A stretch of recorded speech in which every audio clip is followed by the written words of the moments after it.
আপনি একজন পেশাদার সাংবাদিক, আপনার অনুসন্ধানের মাধ্যমে, সোর্সের মাধ্যমে রাষ্ট্রের দুর্নীতি অসঙ্গতির অনেক ডকুমেন্টস আপনার হাতে আসে, সেগুলি কিছু আপনি নিজের সোশ্যাল মিডিয়াতেও তুলে ধরেন। তার মানে ব্যক্তি আপনার সঙ্গেও একটা সংবাদ মাধ্যমের একটা প্রতিযোগিতা আছে, যে মানে আপনি যেটা আসলে আপনার প্রতিষ্ঠান থেকে তুলে ধরছেন না, এমন অনেক কিছু আপনার ব্যক্তি জায়গা থেকে আপনি এটা তুলে ধরছেন। এই যে আপনার সঙ্গে আপনি সহ অন্য আর যারা এই প্রকাশ করার ক্ষেত্রে নিজস্ব প্ল্যাটফর্ম ব্যবহার করতেছে, সেইটার সঙ্গে কি গণমাধ্যমের একটা প্রতিযোগিতা হইতেছে? এবং এই প্রতিযোগিতাটা কি মানে সম প্রতিযোগিতা, অসম প্রতিযোগিতা? এই প্রতিযোগিতার মধ্যে, কারণ আমি সাংবাদিকতার এতটুকু বুঝি, যা কিছু এডিটেড না তা কিছু জার্নালিজম না।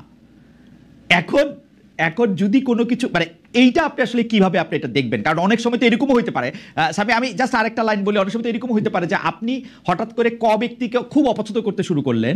যদি আপনি ক ব্যক্তিকে অপছন্দ করতে শুরু করেন, তখন দেখা যায় যে ধরেন ক আর খ দুইজনের ব্যাপারেই আপনার কাছে তথ্য আছে, আপনি সিলেক্টিভভাবে শুধু ক এর বিরুদ্ধে রিপোর্টটা আপনি প্রকাশ করলেন। এটা হইতে পারে কিনা বা এটা হচ্ছে কিনা এখন? থ্যাংক ইউ খালিদ ভাই। আমার মনে হয় এটা একটা খুবই গুরুত্বপূর্ণ প্রশ্ন আপনি আমাকে করেছেন, এবং এটা উত্তর দেওয়ার জন্য আপনার মাধ্যমে, আপনার থেকে আরো ভালো কোনো মাধ্যম হয়তো আসবে না আমার সামনে, অথবা আই ডোন্ট নো। তো আমার যে অর্গানাইজেশন আমি কাজ করি, আল জাজিরা মিডিয়া নেটওয়ার্ক, এখান থেকে আমি আমার যে ডেস্ক, আমি যে বিষয়ে কাজ করি তা হচ্ছে দক্ষিণ এশিয়া, বাংলাদেশ, মায়ানমার, ভারত, অনেক সময় আরো অন্যান্য প্রজেক্টও আমাকে কাজে লাগানো হয়। বাট যেহেতু আমি বাংলাদেশ থেকে আসছি এবং বাংলাদেশের বিষয়ক সাংবাদিকতা করেই আমার এই পথে যাত্রা শুরু, তো অবশ্যই ন্যাচারালি বাংলাদেশের বিভিন্ন নিউজের প্রতি আমার আগ্রহ অনেক বেশি থাকে। আর লোকজন যেহেতু আমাকে চেনে, অনেকেই আমাকে চেনে, বিভিন্ন সেক্টর অনেকে আমাকে চেনে, অনেকেই আমার কাছে বিভিন্ন রকমের তথ্য প্রমাণ সহ পাঠিয়ে থাকে। এখন ন্যাচারালি আমার আল জাজিরাতে কোনো বাংলা ডিভিশন নাই, এবং এখানে আপনার বিভিন্ন রকম নিউজের আমাদের কাছে আসতে থাকে প্রতিনিয়ত, এবং বাংলাদেশ কেন্দ্রিক নিউজই সবসময় করা সম্ভব না। এটা এটা এটা এটা বেশ অসম্ভব একটা বিষয় আর কি। আর ডকুমেন্টারি করতে অথবা একটা নিউজ স্টোরি করতে আমাদের সময় লাগে, অনেক অনেক বেটিং লাগে। তারপরেও আমি যখনই সময় পেয়েছি, আমি আল জাজিরা ছাড়াও অন্যান্য মাধ্যমেও আমার রিপোর্ট আমি করেছি। নেত্র নিউজের জন্য করেছি, ওসিসিআরপির জন্য করেছি, দ্য টাইমসের জন্য করেছি, হারিসের জন্য করেছি, এরকম আরো অনেকের জন্যই আমি রিপোর্ট করেছি। বাংলাদেশের মানব জমিনের জন্য কয়েকটা রিপোর্ট আমি লিখে দিয়েছি।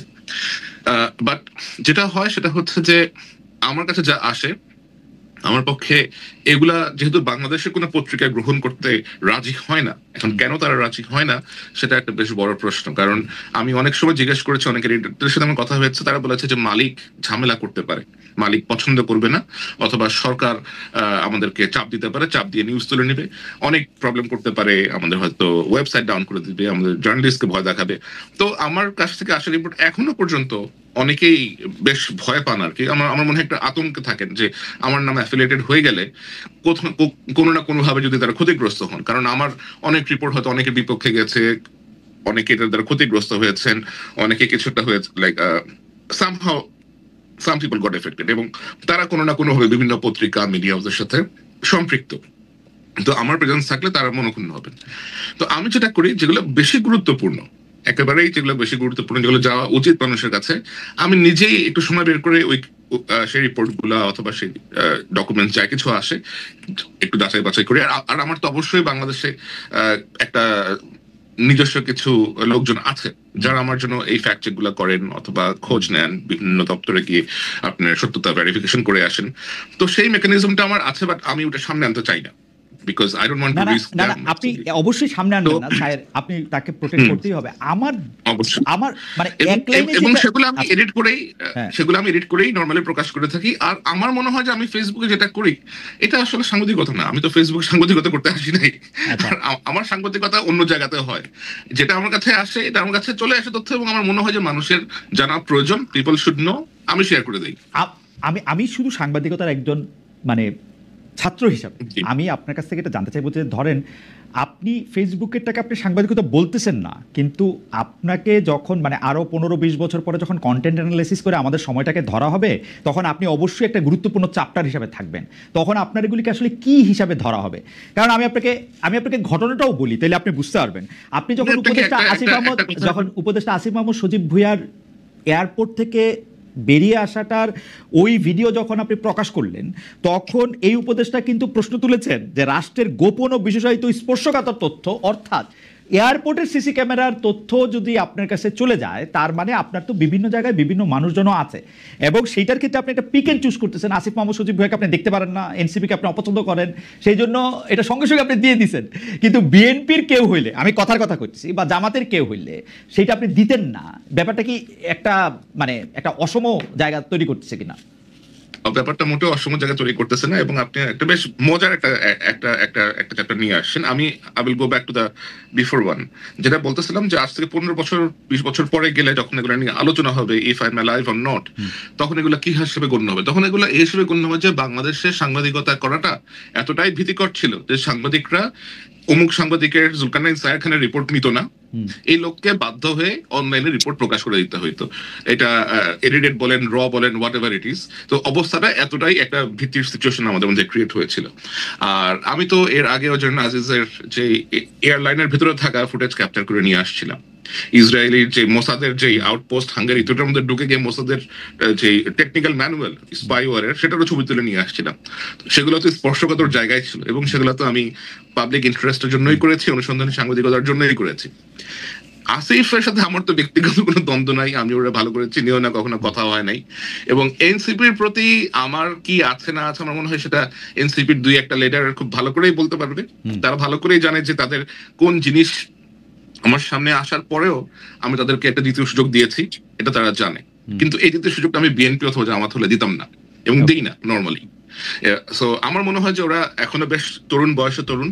তারপরে আপনার কোনো বায়াস কারো এগেইনস্টে বা কারো পক্ষে এরকম কোনো বায়াস কোনো বায়াস? আপনি ভুল কাজ করবেন, চুরি করবেন, দুর্নীতি করবেন, ধরা পড়বেন, সামনে আসবে, আমার কাছে আসবে, আমি আপনাকে আমি শেয়ার করে দিব। সেটা আপনার সোশ্যাল মিডিয়া পোস্টিং এর ক্ষেত্রে আপনি কোনো বায়াস থেকে কোনো কিছু করতেছেন এরকম আপনার মনে হয় না? না, never never, I will never do that. আপনি যদি কোনো কিছু একটা অপরাধ পান কোথাও, আপনি আমার কাছে যদি এসে বলেন, এন্ড এটা যদি কোনো বিশেষ ব্যক্তির বিরুদ্ধে যায়, এতে তো আমার কোনো কিছু যায় আসতেছে না। আমার তো কোনো মাস্টার নাই, তাই না?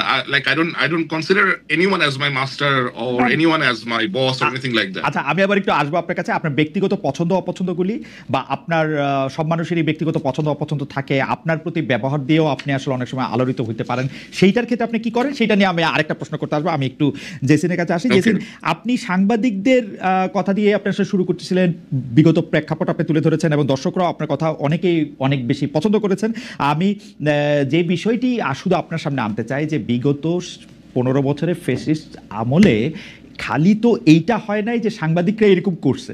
আপনি অন্য পেশাজীবীদের ক্ষেত্রে যদি আমি বলি, সব ক্ষেত্রে তো এরকম হয়েছে। আমরা আমলাদেরকে দেখছি, আমরা বিচারকদেরকে দেখছি, কেউ পায়ে ধরে সালাম করতেছেন, আমলাদেরকে দেখছি যে তারা ধরে নিয়ে আসতে বললে বাইধা নিয়ে আসতেছেন, তারা অতিরিক্ত যেটাকে বলে হচ্ছে মানে যাইতে তাই করতেছেন। ব্যবসায়ীদের ক্ষেত্রে কেউ কেউ কবিতা বলতেছেন, গান বলতেছেন, প্রথম নাকি শেষ কি জানি, কেউ কেউ এরকম বলতেছেন, কার ঘাড়ে কয়টা মাথা, যে শেখ হাসিনা ডাক দিলে যাবে না বলতেছেন। তাদের প্রতি তো আপনার এত কষ্ট, এত বিতৃষ্ণা, এত বিরক্তি দেখি না। সাংবাদিকরাই কেন মানে আপনার এত বিরক্তির মূলে তাদেরকেই কেন আপনি এনবলার বলবেন, যেখানে আমরা দেখতে পাচ্ছিলাম যে তাদের তো এত বড় ক্ষমতা ছিল না? আমি আমি আমি ব্যাপারটা এরকম বলি যে তেলবাজি যে করছে, এবং তেলবাজি করতে করতে যে এটাকে মোসাহিবির চূড়ান্ত সীমাও যে অতিক্রম করছে, এতেও আমার কোনো আপত্তি নাই। কিন্তু এইটাকে কি ফৌজদারি অপরাধের আওতায় আনার সুযোগ আছে? আমরা কিন্তু দেখতে পাই যে অনেকেই হত্যাকাণ্ডের মামলার আসামি, আমরা কিন্তু অনেকেই দেখতে পাই যে তারা একেবারে অপাঙ্ক্ত এবং অন্য কিছুতে পরিণত হচ্ছে। এটা আমাদের সাংবাদিকতার স্বাধীনতার জন্য বা স্বাধীন সাংবাদিকতার জন্য ভালো হচ্ছে কিনা? আচ্ছা, প্রথমত আমরা কথা বলছিলাম গণমাধ্যম নিয়ে, মিডিয়া নিয়ে, যে কারণেই আসলে সাংবাদিকদের মিডিয়া নিয়ে কথা হয়েছে, সাংবাদিকদের ভূমিকা নিয়ে কথা হয়েছে। আর আমলাদের বিষয় নিয়ে তো আমরা অনেকবারই বলেছি। আমি তো আমার অনুষ্ঠানে আমি অনেকবারই আলোচনার এনেছি যে আমলারা যা করেছে, এবং আমরা এরকম শুনি যে বিভিন্ন লেয়ারে আওয়ামী লীগ টেস্ট করে করে তাদেরকে প্রমোশন দেওয়া হয়েছে। আমি একজন উপদেষ্টাকে নাম উল্লেখ না করে জিজ্ঞাসাই করেছিলাম যে সে একই আমাদেরকে নিয়ে তারা নতুন বাংলাদেশ গড়বে কি করে। তো দামোত্তরটা ছিল এরকম যে বদলানো সম্ভব না, কারণ এর পরের যে লেয়ার সেটাও আওয়ামী লীগ, তারপরের লেয়ার সেখানেও আওয়ামী লীগ, এরকম 5টা লেয়ারেও সে চেক করে দেখেছে সবই আওয়ামী লীগের।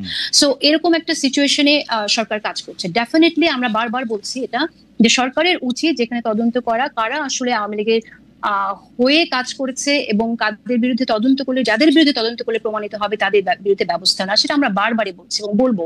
বিচারের ক্ষেত্রেও তাই। এটা আমরা দেখেছি কিছু পরিবর্তন এসেছে, নতুন বিচারক নিয়োগ করা হয়েছে এবং যারা বিচার ব্যবস্থার দায়িত্বে আছেন, আইন উপদেষ্টা আছেন, অ্যাটর্নি জেনারেল আছেন, তারা এই কাজটা করছেন বলে জানি। আরো ব্যাপকভাবে করা দরকার, কিন্তু যেহেতু আমরা গণমাধ্যম নিয়ে কথা বলছি সেজন্য গণমাধ্যমের বিষয়টি এসেছে। আপনি একটা বললেন যে এটা তো ফৌজদারি অপরাধ না, ফৌজদারি অপরাধ কিনা সেটা আপনি বলতে পারেন না। আপনি নিজে যদিও আইন নিয়ে আপনার বিশেষ জ্ঞান আছে বলে আমি জানি, তারপরেও আমি বলছি, কারণ আমরা যদি ইতিহাসের দিকে দেখি তাহলে রুয়ান্ডাতে কি হয়েছে, হুতুরা যে গণহত্যা চালিয়েছে তুৎসিদের উপরে, সেখানে হুতুরা কিন্তু একইভাবে মিডিয়াকে ব্যবহার করছে। বাংলাদেশে যেরকম শেখ হাসিনা সরকার মিডিয়াকে ব্যবহার করেছে যে একটা শিবির ধৈরা জবাই কর, বিএনপি হলেই ছাত্রদল হলেই ধরে জেলে ভর মার। তো এই যে একটা অবস্থা আমরা দেখেছি, স্লোগান হিসেবে যদিও শিবিরের ওই স্লোগানটা পপুলার হয়ে গিয়েছিল, কিন্তু গুম খুন করতে তো আমরা বিএনপির নেতা কর্মীকেও আমরা দেখেছি যে নিয়ে গেছে, গুম হয়ে গেছে, ফিরে আসেনি, এই ঘটনাটা ঘটেছে। তো তখন কিন্তু আমরা কোনো প্রতিবাদ দেখি নাই। তো সেম যেটা আমি রেফারেন্স দিচ্ছিলাম, রুয়ান্ডাতে কিন্তু একই ঘটনা ঘটলো এবং রুয়ান্ডাতে আপনার হুতুকে কি বলবো সমর্থন যোগানোর জন্য, তাদের প্রোপাগান্ডাকে সমর্থন যোগানোর জন্য সেখানে RTLM নামে একটি রেডিও স্টেশন ছিল। সেই রেডিও স্টেশনের মালিকের কিন্তু মৃত্যুদণ্ড হয়েছিল যে শুধুমাত্র এই প্রোপাগান্ডা ছড়ানোর জন্য। এবং তার ওখানে যে কথাটা বলেছিল যে আমরা শুনতে পেয়েছি, সেখান থেকে এরকম বাণী দেয়া হয়েছে সেই রেডিও থেকে, go clean, the grave is not yet fulfilled. হ্যাঁ, মানে কবরটা এখনো ভরে নাই, যাও আরো মারো। তো এই যে তাদের বয়ানগুলো তারা বিভিন্ন ভাবে নিয়ে এসেছে তাদের রেডিওতে। আপনি মনে করছেন যে বাংলাদেশের সাংবাদিকেরা গত 15 বছরে এইরকম বয়ান দিয়েছে নাকি এরকম বয়ান? বাংলাদেশের সাংবাদিকরা আমি বলছি এখানে যে বাংলাদেশের সাংবাদিকরা বিরল ব্যতিক্রম বাদে তারা এই যে মানুষজনকে জেলে নেওয়া হয়েছে, গুম করা হয়েছে, খুন করা হয়েছে, এটাকে জায়েজ করেছে। শেখ হাসিনাকে তারা তার বড় মানবতার মা বলেছে বাংলাদেশের মিডিয়া। এর জবাব আপনি কোথায় পাবেন? সো আপনি এটা বলতে পারেন না যে ফৌজদারি অপরাধ করেছে কিনা, এটা আসলে প্রমাণযোগ্য ব্যাপার। আমি এখানে একটু অ্যাড করতে চাই, if you allow me to. আপনি চিন্তা করেন খালিদ ভাই যে আপনি একটা ঘরে আছেন, একটা বাসায় আছেন। আপনার বাসায় আপনি জানেন যে বাসার ছাদের ওই অংশ যে কোনো সময় ধসে পড়তে পারে, কিন্তু আপনি কোনো ব্যবস্থা গ্রহণ করছেন না। আপনি দেখছেন, আপনি ব্যবস্থা গ্রহণ করছেন না কারণ আপনি জানেন যে যদি এটা কমপ্লেন করেন না, আপনার বাসার যিনি মালিক আছেন অথবা বাসার যিনি কর্তা আছেন তিনি হয়তো বিষয়টা নিয়ে আপনাকে বকাঝকা করবেন অথবা পছন্দ করবেন না যে তুমি আমার খরচ বাড়াইতে আসছো কেন।